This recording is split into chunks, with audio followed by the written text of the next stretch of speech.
Sorghum is the most popular cereal crop in South Africa, but it can also be used to make fuel. The manufacturing of biofuels is based on the extraction of sugar and starch components from plant material, which then goes through a process of fermentation, much like in the case of alcohol production, and through the fermentation process, bioethanols are then produced. South African farmers are gearing up to harvest up to 5 times the amount of sorghum currently being produced.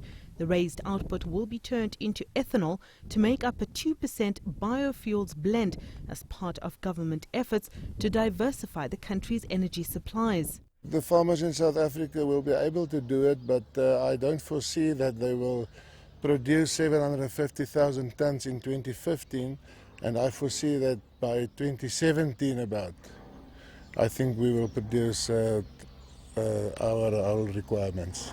Infrastructure for the biofuels industry is still waiting for a final sign-off from government. Construction of a new refinery is expected to start soon. South Africa produced 151,000 tons of sorghum this year.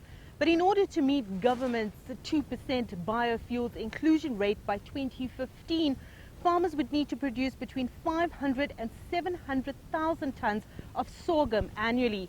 As you can see behind me, the farms are now dry. Harvesting has just taken place. Farmers are now waiting for the next rains to start their planting season.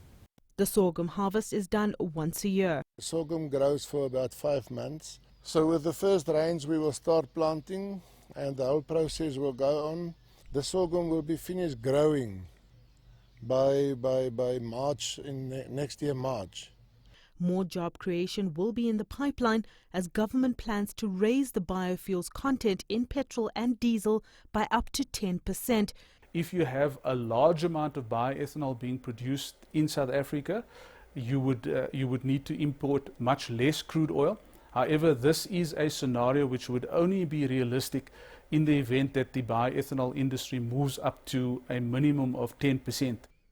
Biofuels will not necessarily translate into lower costs for consumers, but it will offer them a cleaner, more eco-friendly option. Sumitra, Nydoo, CCTV, Sasolburg.